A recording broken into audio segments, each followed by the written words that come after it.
wirausaha. Oke, saya lanjutkan ya. Yang pertama itu ada, nggak bisa lanjut nih.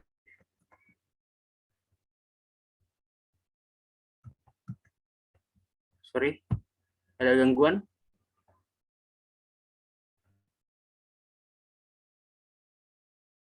Mungkin operator kok ini bisa nggak jalan ya? Tes. Teman-teman masih dengar suara saya? Terdengar, Kak. Terdengar, Kak. Ini share screen-nya kok nge-freeze ya? Izin coba di-share ulang aja, Tur. Oke, oke.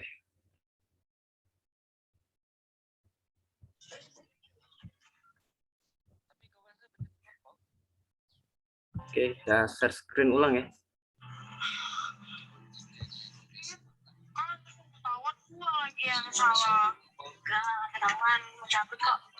Oke, ini bidang entrepreneurship. Pertama ada Banana Crispy, ini salah satu usaha pertama saya. Dan kebetulan salah satu partner saya ada di sini, Bapak Farid Ridwan, sahabat dekat saya dari SMA, yang sekarang menjadi ketua umum di Ramah ya, Ramah Unsri. Ini adalah usaha di bidang kuliner. Kita membuat semacam olahan pisang yang kita distribusikan di Kota Palembang. Yang kedua ini ada usaha di bidang IT berupa aplikasi namanya usahaku.com. Ini adalah usaha yang mengajarkan kita untuk memulai menjadi seorang wirausahawan. Di dalamnya kita diberikan tips-tips bagaimana cara memulai membuka usaha.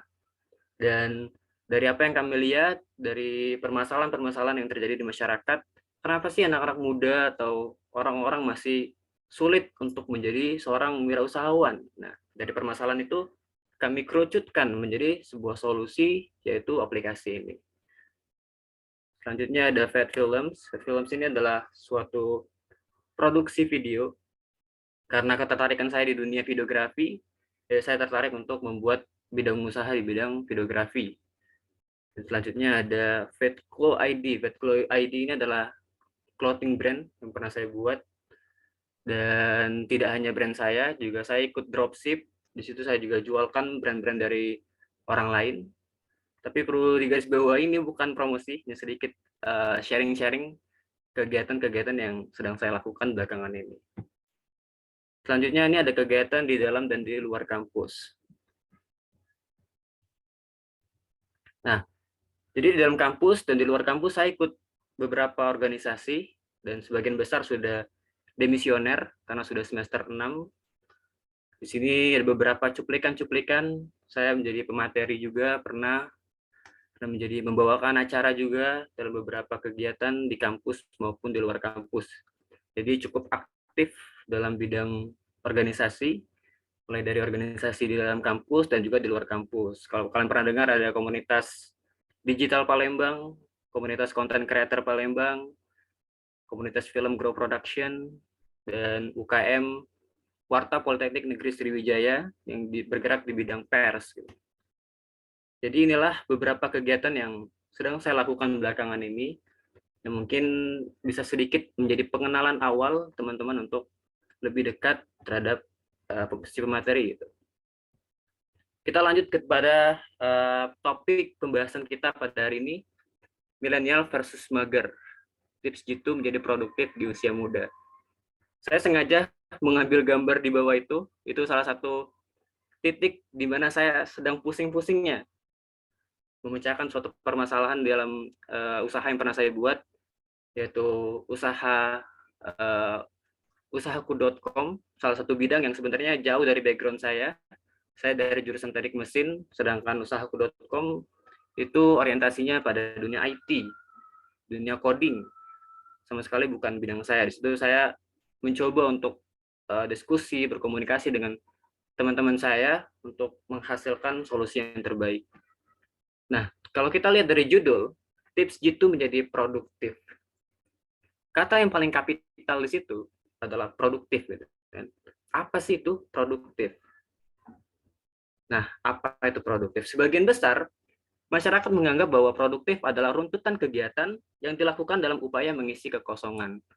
Nah, sebagian besar orang tuh berpikir bahwa produktif itu bicara soal kuantitatif, hal yang berurutan gitu. Hal yang kita lakukan hanya untuk mengisi kekosongan, kegiatan yang kita lakukan untuk mengisi kekosongan. Padahal produktif itu lebih dari sekedar kegiatan untuk mengisi kekosongan. Lalu apa itu produktif? Kalau kita breakdown dari namanya, produktif itu dibagi menjadi dua suku kata, yaitu produk dan juga tif. Nah, apa itu produk? Produk adalah sesuatu yang punya nilai atau value. Produk ini bisa berupa barang dan juga jasa. Kalau teman-teman pernah ditawarkan oleh orang penjual atau sales, pernah nawarin kayak, Kak, kita punya handphone nih. Handphonenya kameranya bagus, terus storage-nya juga banyak gitu. Nah, apa yang mereka tawarkan? Yang mereka tawarkan adalah nilai-nilai dari apa produk mereka gitu kan. Jadi produk itu adalah nilai itu. Apa yang membuat kita membeli suatu produk karena ada nilai di balik itu. Nah, itulah yang dinamakan dengan produk. Begitupun dengan jasa. Kalau kalau tadi saya katakan bahwa karena ketertarikan saya di dunia videografi, saya membuka usaha di bidang videografi, yaitu Fat Films. Apa yang saya tawarkan di situ? Yang saya tawarkan di situ adalah nilai dari kemampuan saya membuat sebuah video. Nah, itulah yang akan dipakai oleh orang. Jadi, itu yang dimaksud dengan produk tadi, sesuatu yang punya nilai. Lalu apa yang dimaksud dengan tip? Tip adalah kata sifat yang berfungsi untuk menjelaskan atau menerangkan sebuah kata. Jadi kalau kita gabungkan, apa itu produktif? Produktif adalah suatu kegiatan yang dilakukan dalam upaya menghasilkan nilai. Nah, jadi kalau ada yang bilang bahwa produktif itu kegiatan yang banyak agar kita mengisi kekosongan kita, itu salah. Yang benar adalah produktif adalah suatu kegiatan yang dilakukan dalam upaya menghasilkan nilai. Jadi produktif tidak bicara soal kuantitatif, tapi produktif bicara soal nilai apa yang akan kita dapatkan gitu. Kalau teman-teman punya kenalan yang mungkin di kampus ikut organisasi lebih dari satu gitu. Tujuannya adalah saya ingin menjadi orang produktif. Saya ikut organisasi A, ikut organisasi B. Nah, apa yang membuat dia sebenarnya produktif? Yang membuat dia menjadi produktif adalah nilai apa yang dia dapatkan setelah ikut organisasi itu, bukan seberapa banyak organisasi yang dia ikuti. Jadi, kalaupun teman-teman dalam satu hari hanya melakukan satu kegiatan, kalau kegiatan itu menghasilkan nilai, itu bisa disebut sebagai kegiatan yang produktif. Gitu. Jadi, produktif itu bukan semata-mata kegiatan yang banyak, tapi nilai apa yang kita dapatkan setelah melakukan kegiatan tersebut. Sekarang kita lanjut dengan akar permasalahan. Di setiap judul itu pasti based on problems kan. Judul itu selalu berdasarkan permasalahan apa yang sedang terjadi. Nah, permasalahan yang kita lihat ini adalah bagaimana sih menjadi orang yang produktif. Kenapa kalian mengambil judul cara menjadi produktif ini? Itu karena kalian melihat bahwa ada banyak orang yang mencoba untuk produktif, tapi kesulitan untuk bagaimana sih agar kita menjadi orang yang produktif gitu kan. Pertanyaan yang pertama, kenapa kita harus produktif? Nah, ini harus kita jawab dulu nih. Kenapa sih kita harus jadi produktif? Apa yang menjadi akar dari pertanyaan ini? Pada dasarnya, manusia itu selalu merasa tidak nyaman ketika sedang tidak melakukan apapun. Ketidaknyamanan inilah yang kemudian menjadi sumber distraksi yang menentukan kegiatan apa yang akan kita lakukan. Nah, jadi pada dasarnya manusia itu merasa tidak nyaman tuh kalau dia tidak melakukan apapun. Katakanlah kalian libur nih, katanya kan Unsi lagi libur kan, sudah setelah ujian libur 3 bulan, nggak ngelakuin apa-apa gitu. Apa yang kalian rasakan? Yang kalian rasakan adalah kalian tidak nyaman ada di posisi itu. Kalian pasti berupaya untuk mengisi kekosongan itu dengan kegiatan-kegiatan. Sesederhana gini aja. Misalkan teman-teman dalam satu hari di rumah lagi nggak ngelakuin apa-apa tuh. Apa yang pertama kali teman-teman lakukan? Pasti ada banyak sekali distraksi di situ. Entah mungkin teman-teman menghabiskan waktu untuk nonton film, main handphone, nonton drakor bahkan. Nah, itu adalah distraksi-distraksi yang disebabkan karena kita itu nggak tahu mau ngelakuin apa gitu. Nah, pada dasarnya otak kita itu selalu melakukan hal-hal yang nyaman untuk kita lakukan. Itulah kenapa kita banyak menghabiskan waktu untuk hal-hal yang tidak produktif, seperti menghabiskan waktu untuk hanya bermain handphone dari pagi sampai sore, atau menghabiskan waktu untuk nonton drakor dari episode 1 sampai episode 16 gitu kan. Sekarang masuk ke pertanyaan lebih spesifik, apa yang membuat manusia menjadi tidak produktif? Nah, mungkin ini juga bisa kita tanyakan nih sama diri kita sendiri nih. Kenapa sih saya tidak produktif gitu? Dari apa yang saya lihat, saya bisa menyimpulkan bahwa apa yang membuat manusia tidak produktif itu yang pertama adalah kurangnya kemampuan dalam mengendalikan diri. Dalam sebuah penelitian, dikatakan bahwa otak kita akan selalu mencari sesuatu yang nyaman untuk dilakukan. Maka dari itu, kemampuan menguasai diri sangat perlu untuk kita miliki.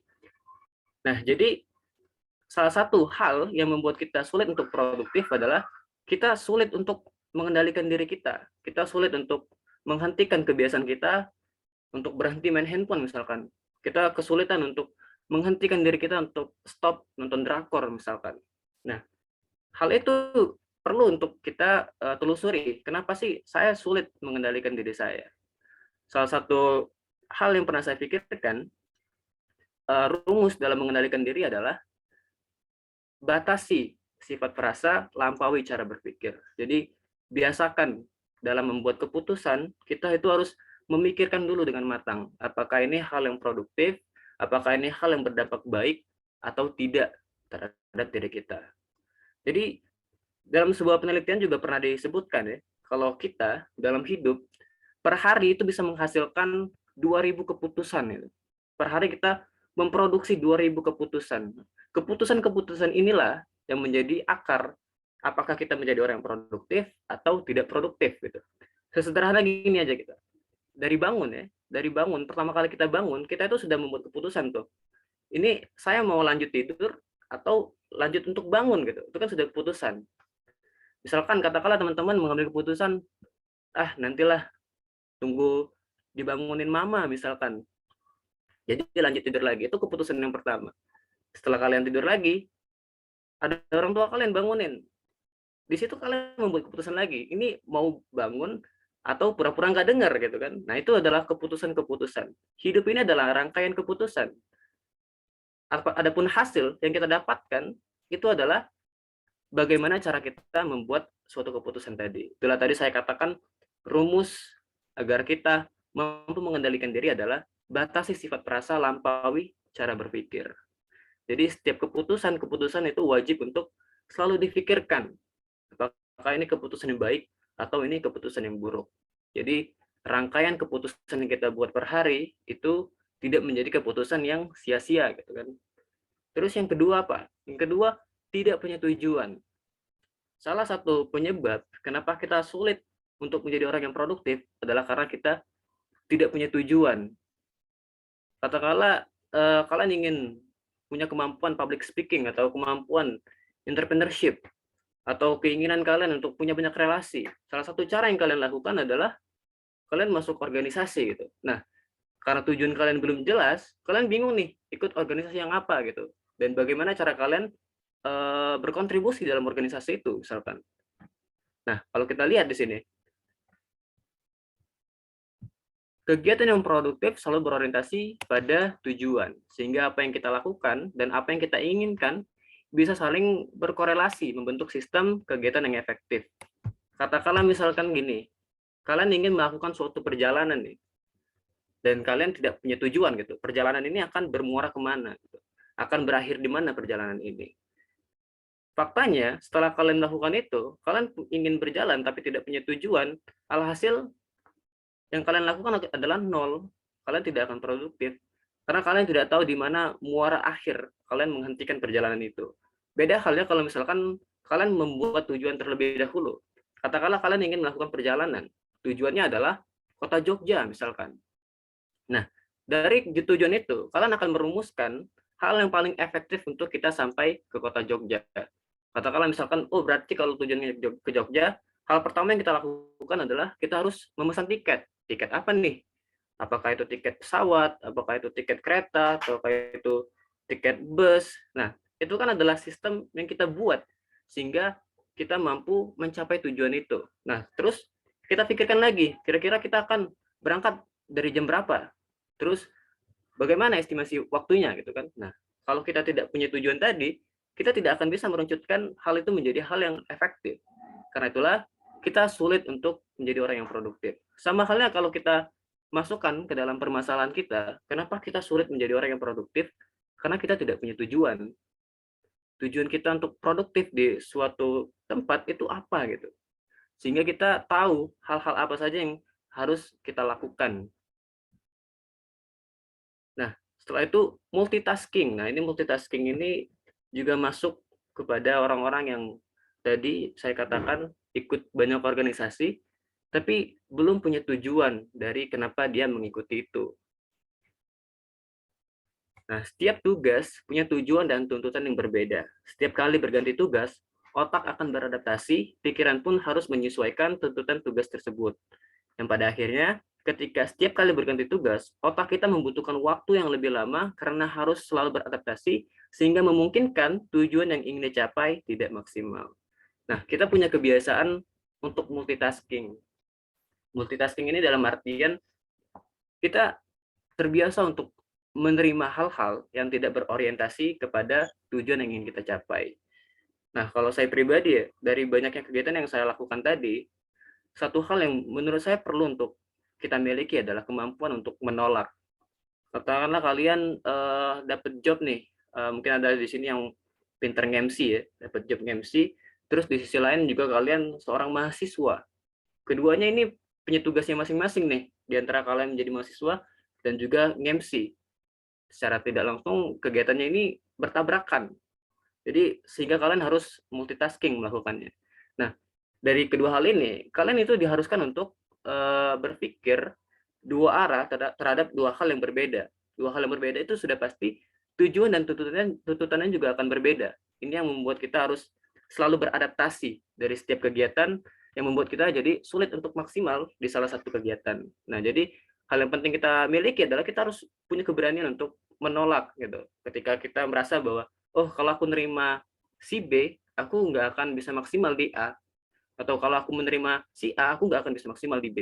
Kita harus biasakan hal itu. Karena kalau kita tarik ke dalam pengertian produktif tadi, produktif tidak bicara soal kuantitatif. Kita tidak bicara soal berapa banyak kegiatan yang kita lakukan, tapi lebih ke nilai apa yang kita dapatkan setelah kita melakukan hal itu. Jadi perlu kita tanamkan bahwa dalam produktif yang kita cari adalah nilai. Nilai apa? Itu apa yang bisa berguna bagi orang lain. Nah, itu kan disebut dengan nilai. Kalau kita tarik ulur kan nilai punya beberapa jenis gitu. Ada nilai guna, ada nilai nominal yang kita tahu ada 2.000, 3.000, 4.000 itu kan nilai nominal, nilai materi yang bisa kita ukur. Ada juga nilai sentimental mungkin. Kalau kalian punya barang nih, barang harganya cuma 2.000, tapi karena kalian punya kenangan yang luar biasa terhadap barang itu bisa jadi hal yang lebih mahal dari sekedar 20.000. Karena kalian tahu bahwa barang itu punya kenangan, punya nilai sentimental dalam pikiran kalian. Nah, itulah tadi. Jadi, kalau kita ingin produktif, kita harus bisa menolak hal-hal yang tidak mendukung kita untuk menjadi produktif. Nah, berikut ini adalah ciri-ciri orang yang produktif. Apa aja sih ciri-ciri orang yang produktif itu? Yang pertama, dia tidak suka menunda-nunda. Nah, ini siapa nih yang biasa suka menunda-nunda gitu? Orang yang produktif itu mereka kalau setiap ada pekerjaan, sebisa mungkin mereka kerjakan secepatnya. Karena orang-orang yang produktif, dia tidak suka memberikan toleransi kepada rasa malas itu. Karena rasa malas ini, kalau kita biasakan, kemungkinan besar mereka akan menguasai pikiran kita, sehingga kita akan sulit untuk menjadi orang yang produktif. Jadi, salah satu ciri orang-orang yang produktif adalah dia tidak suka menunda-nunda. Jadi, kalau kalian ingin jadi orang yang produktif, salah satu hal yang perlu kalian tanamkan adalah kalian jangan suka menunda-nunda pekerjaan. Kalau bisa dikerjakan sekarang, kenapa tidak? Gitu. Yang kedua, punya tujuan. Nah, kalau tadi kan apa yang membuat orang tidak produktif adalah karena dia tidak punya tujuan. Nah, kalau sekarang, ciri-ciri orang yang produktif adalah dia punya tujuan. Karena tujuan ini sangat penting. Seperti yang saya jelaskan tadi, semua hal atau sistem yang kita buat itu selalu based on purpose kan. Selalu berkorelasi dengan tujuan. Apa yang kita lakukan sekarang itu pasti ada hubungannya dengan tujuan kita nanti. Katakanlah kalian ingin jadi orang sukses, kalian dari jurusan hukum kan, misalkan dari jurusan hukum ingin menjadi seorang lawyers. Nah, kan ada korelasi di antara itu. Kenapa kita masuk hukum? Karena kita ingin menjadi lawyers misalkan. Kenapa kita masuk teknik mesin? Karena kita ingin menjadi engineer misalkan. Nah, karena itulah kita itu mesti punya tujuan untuk menjadi orang yang produktif. Jadi sebelum kita memutuskan untuk produktif di salah satu bidang, kita harus punya tujuan dulu agar semuanya bisa saling berhubungan untuk mencapai tujuan yang efektif. Yang ketiga, visioner. Nah, ini juga nih, visioner. Kalau kita dengar, kalau teman-teman pernah dengar ya, dari perkataannya CEO dari Tokopedia, yaitu William Tanuwijaya, salah satu orang yang saya favoritkan juga. Beliau itu pernah bilang bahwa kunci sukses itu adalah konsisten. Konsisten dalam artian gini, kita itu kalau bermimpi, bermimpilah dengan mata yang terbuka. Mata yang terbuka itu dalam artian seperti ini. Apa yang teman-teman pikirkan, apa yang teman-teman ucapkan, dan apa yang teman-teman lakukan, itu saling berhubungan. Sehingga kita menjadi orang yang visioner terhadap tujuan yang ingin kita capai. Jadi kalau katakanlah kalau misalkan tujuan teman-teman ingin jadi apa nih? Jadi lawyers tadi ya, ingin jadi uh, apa kalau pekerjaan orang hukum mungkin jadi hakim katakanlah, tujuannya jadi hakim. Jadi apa yang kalian impikan, apa yang kalian ucapkan, dan apa yang kalian lakukan itu harus saling berkorelasi untuk mencapai tujuan kalian menjadi hakim tadi. Nah itu jadi salah satu ciri-ciri orang yang produktif, dia adalah orang yang visioner. Jadi tanamkan hal-hal ini tadi, tidak suka menunda-nunda, punya tujuan, dan juga visioner. Selanjutnya, keempat, mampu memecahkan permasalahan. Oke, permasalahan itu pasti akan selalu kita temukan ya. Dalam tujuan apapun, permasalahan akan selalu kita jumpai. Nah, orang-orang yang produktif, mereka itu adalah orang-orang yang merasa tidak nyaman ketika ada permasalahan yang mereka hadapi. Jadi sebisa mungkin mereka akan selalu memecahkan permasalahan itu agar jalannya bisa tetap stabil gitu. Katakanlah misalkan kalian berjalan di suatu jalan yang punya kerikil, katakanlah anggap kerikil-kerikil ini adalah permasalahan. Nah, sebagai orang yang produktif, kalian harus memecahkan atau memberikan solusi bagaimana caranya kalian bisa tetap berjalan tanpa harus bersinggungan dengan kerikil-kerikil itu tadi. Buatlah solusi gitu. Apa solusi yang bisa kita lakukan untuk tetap berjalan ke depan walaupun ada kerikil-kerikil di sana. Entah mungkin kita harus pakai sepatu yang safety, entah mungkin kita harus membersihkan kerikil-kerikil itu sebelum berjalan, atau solusi-solusi yang lain. Jadi salah satu ciri-ciri orang yang produktif adalah mereka suka memecahkan permasalahan, selalu menjadi problem solving ya. Jadi memecahkan permasalahan, selalu setiap ada permasalahan selalu diupayakan untuk sebisa mungkin dipecahkan agar jalannya tetap lancar gitu. Lanjut, yang terakhir ada gemar menyelesaikan pekerjaan sampai selesai dan tahu kapan harus berhenti untuk istirahat. Nah, orang-orang produktif juga suka dengan menyelesaikan tugas sampai selesai. Jadi mereka nggak suka tuh hal-hal yang nanggung nih, atau kayak oh yaudah tinggal misalkan kalian lagi nulis skripsi, tinggal bab akhir ya, ya udahlah mungkin diselesain besok aja gitu, atau diselesain 2 bulan kemudian setelah deket-deket dengan seminar misalkan. Nah, jadi kalau ciri-ciri orang produktif, mereka itu gemar menyelesaikan tugas gitu. Sebisa mungkin kalau bisa sekarang diselesaikan, kenapa tidak? Tapi juga selain mereka gemar menyelesaikan tugas, mereka juga tahu kapan mereka harus berhenti untuk beristirahat. Nah, kalau kita tarik pengertian produktif dari industri atau dunia entrepreneur, produktif itu maknanya tidak jauh berbeda dengan efektif. Jadi kita berupaya bagaimana caranya kita melakukan pengeluaran sedikit mungkin, tapi hasil semaksimal mungkin. Jadi kalau dalam diri kita, upaya yang kita keluarkan adalah tenaga. Misalkan kita menyelesaikan suatu permasalahan. Orang-orang yang produktif itu sebisa mungkin kita tetap bisa maksimal menyelesaikan suatu permasalahan, tapi juga kita tidak mengeluarkan tenaga yang banyak di situ. Nah, itulah salah satu ciri-ciri orang yang produktif. Kalau dalam dunia industri tadi mereka seperti itu. Kalau mereka sedang ingin memproduksi suatu produk, mereka upayakan bagaimana caranya produk ini bisa dengan hasil maksimal, tetapi modal sesedikit mungkin gitu. Kalau dalam dunia produksi mereka lakukan seperti itu. Nah, kalau kita sebagai manusia, bagaimana caranya kita effort sesedikit mungkin tapi hasil semaksimal mungkin. Nah, sehingga kita bisa mengerjakan pekerjaan-pekerjaan yang lainnya juga gitu. Sekarang kita lanjut ke metodologi untuk menjadi produktif. Nah, ini metodologi untuk menjadi produktif ini adalah hal-hal yang saya rumuskan setelah apa yang pernah saya lakukan itu. Yang pertama, untuk menjadi produktif, kita harus self-aware. Jadi, paham terhadap diri sendiri sebagai individu dan hal-hal apa yang ingin dicapai. Jadi, semua yang saya tulis di sini adalah apa yang pernah saya lakukan untuk mengerjakan kegiatan-kegiatan yang tadi saya tunjukkan. Paham terhadap diri sendiri sebagai individu dan hal-hal apa yang ingin dicapai. Hal pertama sebelum kita produktif, kita harus paham dulu nih, kita itu orang yang seperti apa sih. Katakanlah produktif yang ingin kalian capai adalah kalian ingin punya kemampuan berbahasa Inggris misalkan. Berbahasa Inggris kan punya nilai tuh. Nilai dari kalian mampu berbahasa Inggris, mungkin kalian bisa digunakan sebagai pengajar bahasa Inggris atau mungkin kalian bisa digunakan sebagai penerjemah bahasa.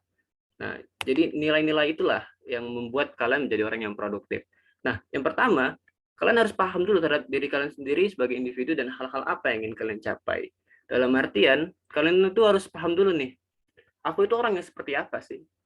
Karena sebagian besar dari kita itu sering kali mendinai hal-hal yang terdengar buruk terhadap diri kita, padahal itulah faktanya gitu.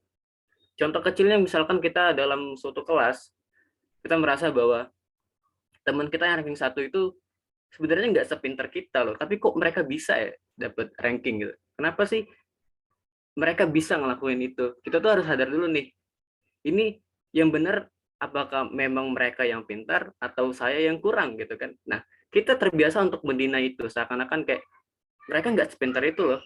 Ini hanya cuman suatu hal yang nggak adil aja untuk dinilai misalkan. Ataukah misalkan teman-teman lagi melakukan presentasi ya, terus setelah selesai presentasi ada teman-teman yang ngampirin bilang gini, kamu seharusnya tadi ngomongnya gini gini gini biar lebih visioner apa yang ingin disampaikan. Terus teman-teman ngerasa bahwa ini orang mau nasehatin atau mau ngatain gitu. Sebagian besar kita berpikir bahwa ini salah mereka karena mereka yang terlalu peduli untuk hal-hal seperti itu. Aku nggak perlu ngerubah apapun. Nah, ini yang biasa kita lakukan. Kita selalu mendinai hal-hal yang terdengar buruk, padahal itulah faktanya terhadap diri kita. Jadi, salah satu dasar paling fundamental dalam kita melakukan pengembangan diri untuk menjadi orang yang produktif adalah kita harus paham dulu kita orang yang seperti apa dan apa sih yang sebenarnya ingin kita capai. Yang kedua, what's problem? Nah, permasalahan apa yang kita hadapi sehingga sulit mencapai tujuan itu? Dari cara kita memahami diri kita akan mampu melihat sebenarnya kita itu kurang di bidang apa sih. Katakanlah misalkan kalian ingin pintar bahasa Inggris tadi gitu. Setelah kalian memahami kalau kalian kurang di bidang bahasa Inggris, terus kalian ingin belajar bahasa Inggris, terus kalian bisa merumuskan kira-kira apa sih yang bikin kita itu sulit untuk pintar bahasa Inggris misalkan. Nah, di situ kalian kerucutkan lagi. Kira-kira hal apa ya yang bikin aku ini sulit? Mungkin yang pertama karena kalau di Indonesia kita kalau pakai bahasa Inggris suka dibilang sok Inggris misalkan. Teman-teman suka ngecengin kalau kita pakai bahasa Inggris. Atau di Indonesia kita nggak terbiasa pakai bahasa Inggris jadi kita sulit. Nah, itu kan permasalahan-permasalahan yang bisa kita rumuskan untuk melihat kira-kira apa sih yang perlu kita benarkan di situ. Nah, sama halnya seperti teman-teman nih, misalkan motor teman-teman di sini ada yang rusak kan, teman-teman datang ke bengkel.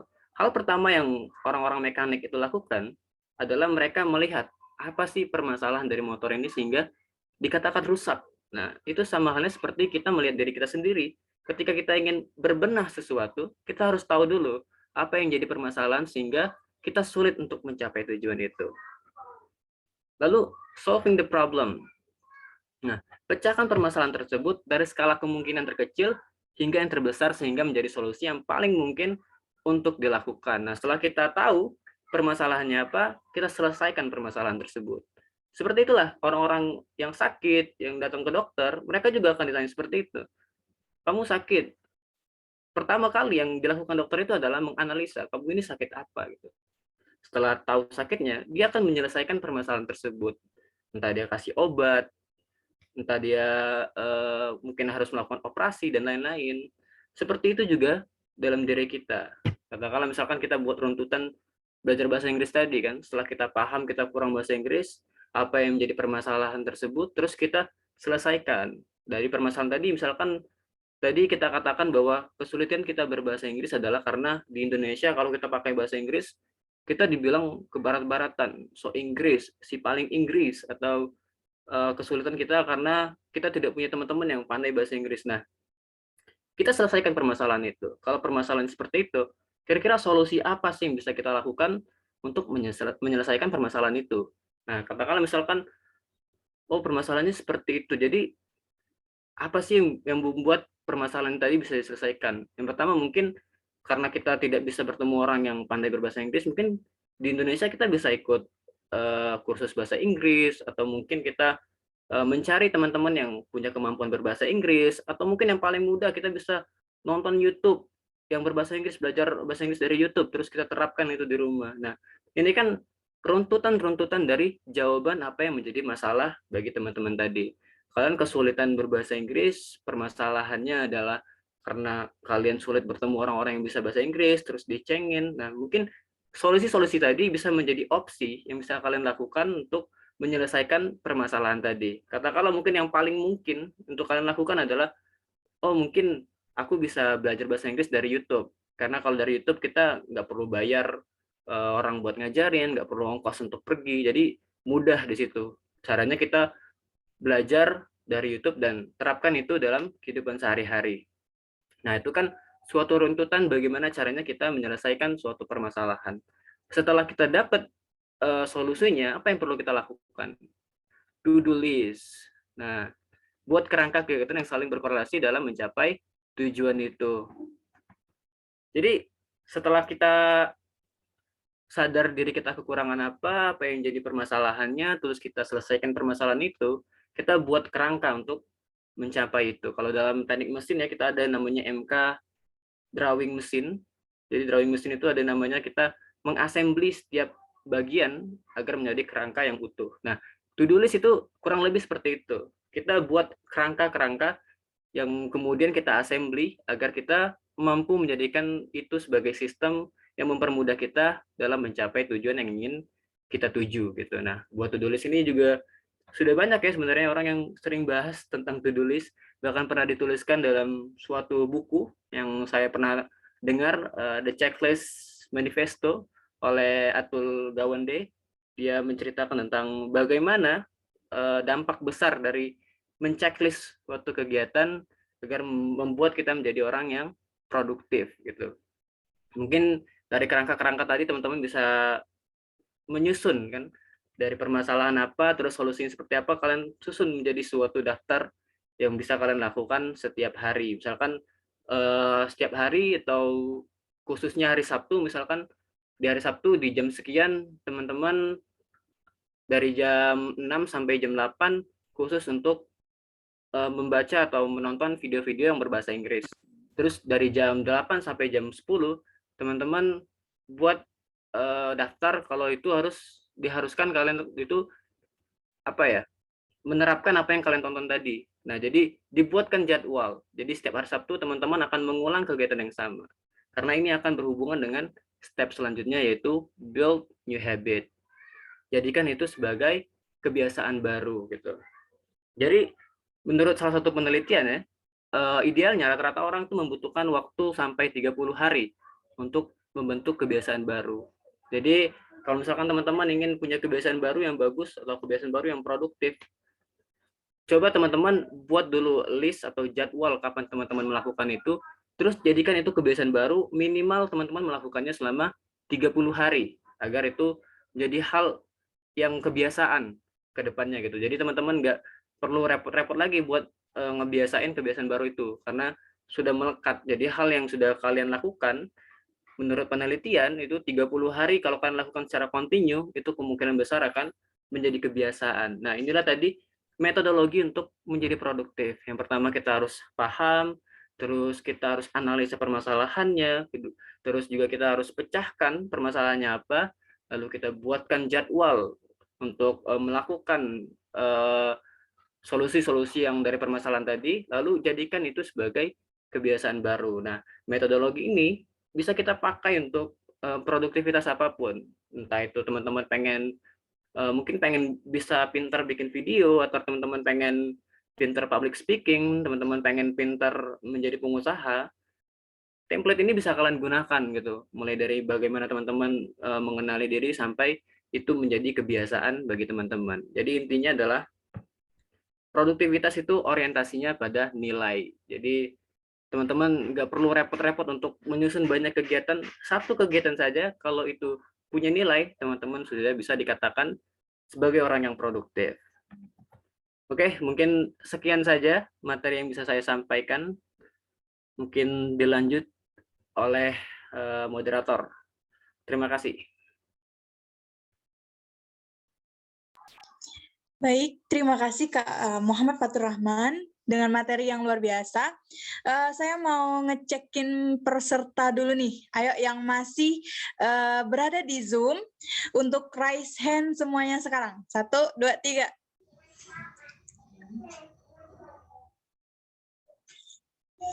Wih, masih rame ya. Oke, cukup. Terima kasih.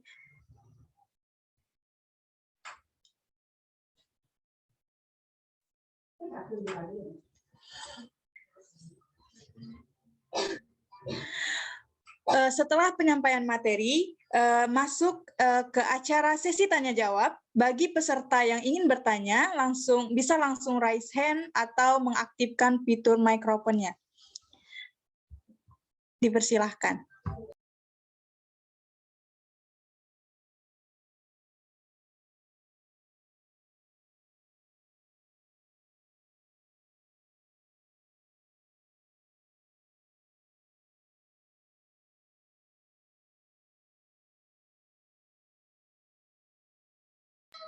Oke, di sini yang raise hand terlihat ada Kak Parit Ridwan yang ingin bertanya. Silakan Kak.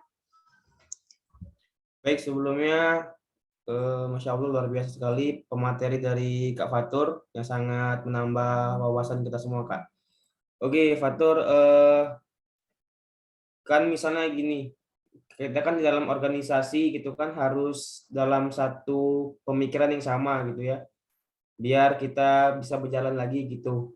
Nah, kalau menurut Fatur, gimana sih kalau ada mungkin salah satu dari teman-teman yang katakanlah tidak satu pemikiran dengan kita gitu, biar kita tuh biar lebih produktif lagi gitu, jadi tidak terkendala gitu.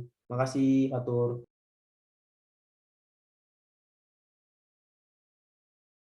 Boleh Kak Fatur langsung jawab. Oke, kita jawab ya.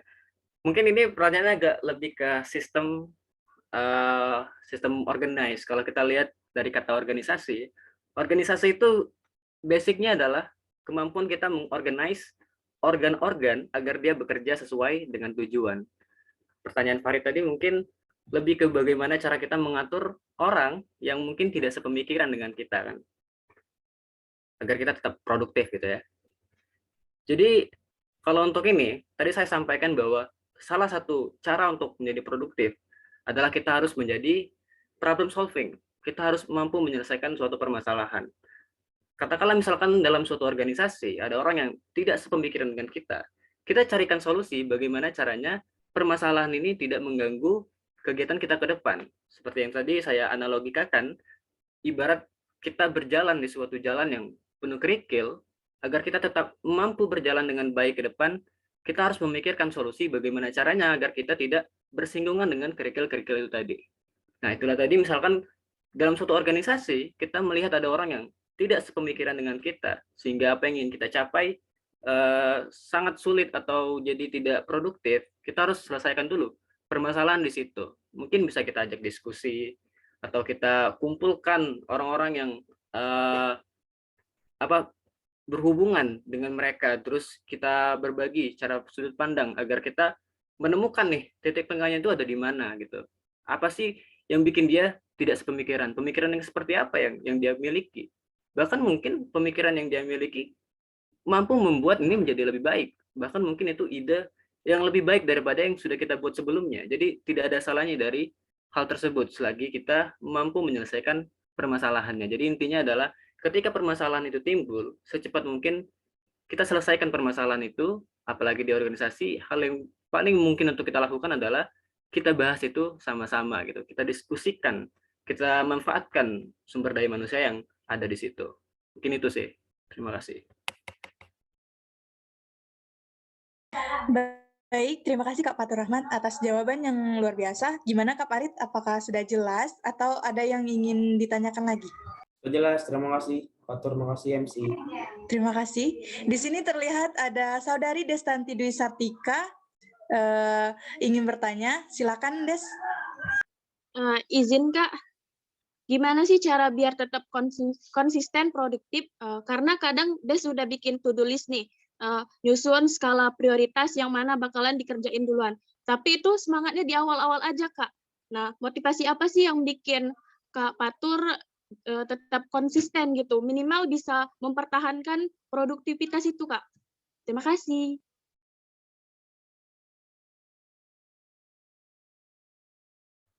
Oke, langsung saya jawab ya. Oke, jadi tadi juga sempat saya sampaikan soal bagaimana cara kita membuat checklist atau juga yang tadi saya katakan soal idola saya, seorang William Tanuwijaya, bagaimana cara dia menyusun sesuatu agar tetap konsisten. Itu tadi saya jujur, menurut saya sudah langkah yang bagus karena sudah membuat list-list sesuai dengan apa yang saya sampaikan tadi, sudah membuat list-list, tapi permasalahannya adalah bagaimana agar kita tetap konsisten untuk melakukan itu. Tadi saya sebutkan bahwa dalam suatu penelitian dikatakan bahwa sesuatu itu bisa menjadi kebiasaan apabila kita melakukannya minimal 30 hari gitu. Minimal dari hari ini sampai 30 hari ke depan kita diwajibkan untuk konsisten dulu di situ. Jadi hal yang perlu kita lakukan adalah kita harus menahan diri. Nah, menahan diri ini kita masuk lagi kepada pembahasan saya tentang bagaimana cara menahan diri. Bagaimana cara mengendalikan diri? Rumus mengendalikan diri seperti yang saya katakan tadi adalah batasi sifat perasa, lampaui cara berpikir. Jadi biasakan setiap keputusan yang kita lakukan itu dari hal-hal yang benar-benar kita pikirkan secara kritis. Jadi setelah itu masuk ke dalam suatu sistem, hal yang perlu kita lakukan adalah kita mengupayakan bagaimana ini harus berjalan dengan baik dari hari pertama sampai 30 hari ke depan, sehingga itu menjadi kebiasaan yang baru. Nah, itu tadi. Mungkin seperti itu ya. Terima kasih Kak Fatur atas jawabannya. Gimana Des? Apakah sudah jelas atau ada hal yang ingin ditanyakan lagi? Cukup Kak.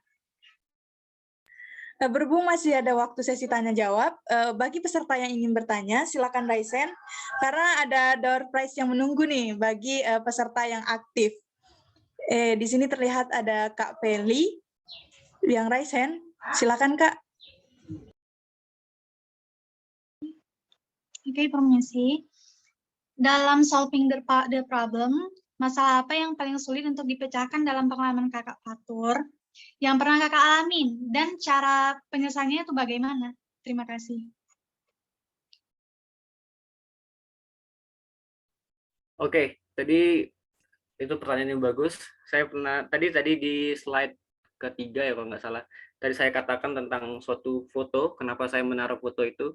Itu adalah situasi atau kondisi di mana saya merasa itu adalah permasalahan yang paling sulit. Kenapa ini menjadi sulit? Karena saya merasa permasalahan yang saya hadapi itu di luar dari kemampuan saya. Saya seorang dari jurusan teknik mesin. Saya berusaha untuk membuat usaha di bidang teknologi IT berupa aplikasi. Ada banyak sekali problem yang terjadi di sana dan saya merasa bahwa saya tidak punya kompetensi di bidang itu. Adapun cara saya menyelesaikan permasalahan itu adalah saya kumpulkan teman-teman saya yang berkompeten di bidang itu. Jadi sebenarnya kolaborasi itu hal yang sangat penting dan kita harus menerima. Kita tadi kan terbiasa untuk mendinai bahwa aku tidak seburuk itu. Kita terbiasa untuk mendinai tentang kekurangan-kekurangan kita miliki. Hal pertama yang harus kita miliki adalah kita harus sadari dulu bahwa kita punya keterbatasan itu. saya dari jurusan teknik mesin, saya punya keterbatasan untuk memahami hal-hal yang berhubungan dengan IT. Solusinya adalah saya hire teman-teman saya yang punya kompetensi di bidang itu, lalu kita berkolaborasi di sana. Kita bertukar pikiran untuk menyelesaikan suatu permasalahan. Jadi mungkin itu sih permasalahan yang menurut saya paling sulit untuk saya selesaikan, karena saya merasa saya tidak punya kompetensi di bidang itu. Adapun cara menyelesaikannya adalah kita cukup sadarkan dulu diri kita bahwa kita tidak mampu melakukan itu, dan kita harus segera mencari solusi dengan melihat orang-orang yang jauh lebih berkompetensi di bidang itu daripada kita sendiri. Mungkin itu sih. Baik, terima kasih Kak Fatur atas jawabannya. Gimana Kak Feli? Apakah ada hal yang ingin ditanyakan lagi atau sudah jelas? Ya, terima kasih atas jawaban yang sangat memuaskan, Kak. Tapi di dalam pengalaman Kakak misalnya, Kakak Kakak berpikir bahwa Kakak lebih pintar di bisnis dan bidang IT. Apakah Kakak pernah berpikir bahwa Kakak salah jurusan? Terima kasih. Saya pernah berpikir seperti itu, bahkan saya pernah buat sebuah video yang membahas tentang hal itu. Jadi saya merasa bahwa saya kan dari jurusan teknik mesin. Sebenarnya hobi saya adalah lebih ke hal-hal yang di dunia kreatif, seperti membuat video dan juga entrepreneurship. Saya merasa saya salah mengambil langkah karena memilih itu. Tapi setelah saya telaah, kadangkala hal yang kita rasa salah, itu adalah hal yang belum kita benar-benar pelajari. Dalam artian gini, kita tidak akan pernah tahu bagaimana karakter seseorang sebelum kita mengenal lebih jauh orang tersebut. Seperti itu juga dengan bidang-bidang yang kita pilih. Saya merasa setelah saya masuk lebih dalam ke dalam jurusan teknik mesin, saya merasa tidak ada yang salah di situ. Karena basic-basic dari pelajaran teknik mesin itu membangun kerangka berpikir saya yang bisa saya gunakan dalam bidang-bidang yang saya lakukan tadi, dalam bidang entrepreneurship, bidang kreatif. Basic-basicnya juga diajarkan di sana. Jadi menurut saya ketika kita melakukan salah pilih jurusan, itu sebenarnya yang terjadi adalah kita hanya tidak paham lebih dalam tentang pilihan kita tersebut. Jadi jangan mudah untuk mengambil keputusan bahwa kita kayaknya salah jurusan deh. Kayaknya kita lebih benar untuk draw up jadi dari jurusan ini lalu pindah ke jurusan lain. Jangan mudah untuk mengambil keputusan seperti itu. Jadi tadi juga saya katakan bahwa kita itu jangan sering merasa-rasa, tapi lebih ke lampaui cara berpikir. Karena itulah yang membangun kita menjadi orang yang lebih skeptis dalam melihat suatu permasalahan. Jadi menurut saya tidak ada yang salah dari jurusan teknik mesin. Basic-basic yang diajarkan di situ sangat berguna, bahkan mampu membuat dan membawa saya menjadi pribadi yang seperti sekarang. Seperti itu sih. Wah, terima kasih Kak Fatur atas jawaban yang sangat memuaskan. Gimana Kak Feli? Apakah masih ada hal yang ingin ditanyakan? Ya, sudah cukup. Terima kasih banyak atas jawaban yang memuaskan, Kak Fatur. Terima kasih. Terima kasih Kak Feli atas pertanyaannya. Baik, untuk peserta yang lain, apakah ada yang ingin bertanya lagi atau kita cukupkan?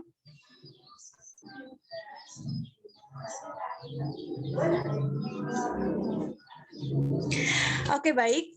Sebelum kita masuk acara selanjutnya, izinkan saya menyampaikan kesimpulan materi pada pagi hari ini. Kesimpulannya adalah bahwasanya produktif ini sendiri sebenarnya bukan bagaimana cara kita mengatur waktu yang baik saja, tapi nilai apa yang kita dapatkan dari setiap kegiatan atau hal yang kita lakukan.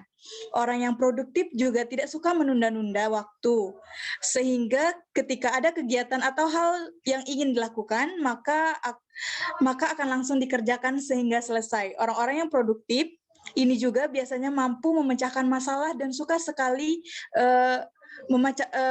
memikirkan solusi yang tepat untuk masalahnya.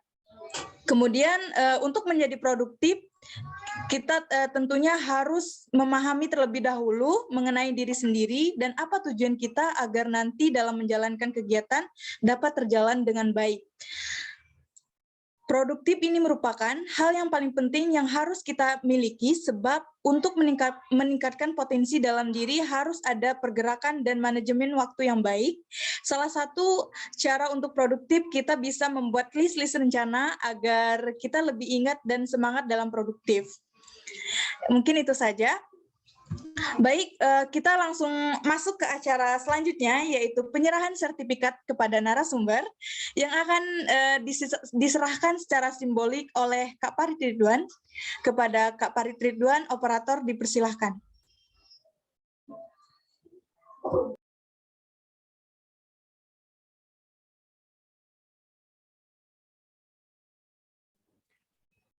Baiklah, sebelumnya saya sangat berterima kasih atas kehadiran Anda Tur ya di era My Unsri ini, karena atas pemateri tadi bisa menambah hal-hal baru bagi teman-teman semua, bisa terlihat ya dari sini, dari hadir-hadir di sini. Karena saya beranggapan semua di sini mendengarkan semua ya, karena biar kita semuanya mendapatkan kebermanfaatan. Berikut Tur adalah sertifikat secara online ya, secara soft file. Kalau yang hard file-nya atau yang itunya apa, bingkainya itu ya kabarin aja ya untuk diambilnya. Saya atas nama Ramai Paumsri mewakili juga Koordinator Wilayah Palembang, Saudara Riki Herdian, berterima kasih sekali atas materi yang sudah Anda sampaikan, Tur.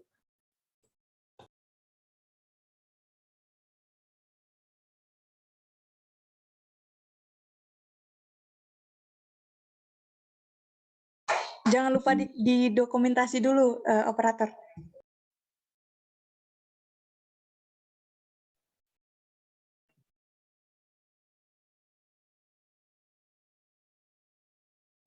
Oke, 1, 2, 3. Terima kasih. Baik, setelah penyerahan sertifikat, masuklah kita ke acara penutup. Untuk acara selanjutnya yaitu pembacaan doa oleh Kak Febrian Asabur. Kepada Kak Febrian Asabur dipersilahkan. Baik, Assalamualaikum warahmatullahi wabarakatuh. Marilah sejenak kita mengangkat kedua tangan kita. Auzubillahiminasyaitonirrajim. Bismillahirrahmanirrahim. Alhamdulillahirabbil alamin, hamdan syakirin, hamdan na'imin, hamdan yuafi ni'amah wa yukafi mazidah. Ya Rabbana lakal hamdu kama yanbaghi li jalali wajhikal karimi wa azimi sultanik. Allahumma sholli wa sallim ala sayyidina Muhammadin wa ala alihi wa sahbihi ajma'in. Ya Allah, ya Tuhan kami, segala puji untuk-Mu, pemelihara alam semesta. Segala puji atas karunia dan kenikmatan yang Engkau melimpahkan kepada kami. Segala puji atas keagungan-Mu, segala puji atas kemuliaan-Mu dan kekuasaan-Mu. Ya Malikul Kudus, ya kami agungkan nama-Mu, karena hanya Engkaulah Tuhan kami. Hanya kepadamu kami bersujud, hanya kepadamu kami bersyukur, dan hanya kepadamu kami memanjatkan doa. Ya Rahman, ya Rahim, hanya kepadamu kami menyembah, dan hanya kepadamu kami memohon pertolongan. Ya Rabbana, hari ini kami berkumpul dalam agenda milenial versus mager yang diadakan oleh Badan Otonom Rama, Fakultas Hukum Universitas Sriwijaya. Karenanya ya Allah, berkahilah acara kami hari ini. Semoga acara ini dapat bermanfaat bagi kami semua untuk memperbaiki diri lebih baik lagi ke depannya. Ya Allah yang maha mengetahui yang gaib, bimbinglah kami dengan hidayah-Mu, berkahilah kami selalu dengan takdir-Mu, dan jadikanlah hati kami selalu ridho dengan pemberian-Mu. Ya Allah, tunjukkanlah kepada kami bahwa yang benar adalah benar, dan berikan kepada kami kekuatan dan kemampuan untuk menjalankannya, serta tunjukkan bahwa yang salah adalah salah, dan berikan kami kekuatan dan kemampuan untuk meninggalkannya. Ya Wahab, ya Razak, berkahilah negeri ini, jadikanlah negeri kami baldatun thayyibatun warabun ghafur, negeri yang damai, aman, sentosa, dan sejahtera. Berikanlah kami pemimpin-pemimpin yang memiliki sifat seperti yang dicontohkan baginda Rasulullah SAW. Ya Allah, bimbinglah selalu anak-anak negeri ini untuk menjadi insan-insan yang cerdas dan unggul dalam segala aspek, yang dapat memberikan kontribusi yang terbaik untuk negeri ini. Jadikanlah kami sebagai pemuda-pemuda Islam yang dapat melanjutkan jalan dakwah baginda Rasulullah SAW, dan berikanlah kami senantiasa kekuatan dan kemampuan agar kami dapat istiqomah di jalan-Mu. Rabbana atina fid dunya hasanah wa fil akhirati hasanah wa qina azabannar. Ya Allah ya Tuhan kami, limpahkanlah kepada kami kebahagiaan di dunia dan di akhirat, dan hindarkanlah kami dari azab api neraka-Mu. Rabbana atina fid dunya hasanah wa fil akhirati hasanah wa qina azabannar. Wa sallallahu ala Muhammadin wa ala alihi wa sahbihi ajmain. Subhana rabbika rabbil izzati amma yasifun. Wassalamun alal mursalin walhamdulillahi rabbil alamin. Wassalamualaikum warahmatullahi wabarakatuh. Waalaikumsalam warahmatullahi wabarakatuh. Amin, amin ya robbal alamin. Untuk acara selanjutnya yaitu penampilan video puisi Pemuda Islami oleh operator. Kepada operator dipersilahkan.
Pemuda Islami.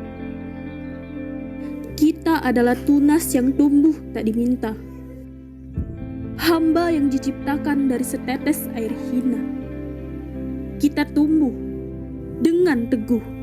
Kau tahu zaman sudah kembali edan, tapi kita tetap bertahan, karena pemuda Islam adalah harapan. Pemuda Islam adalah kejayaan, adalah cahaya iman.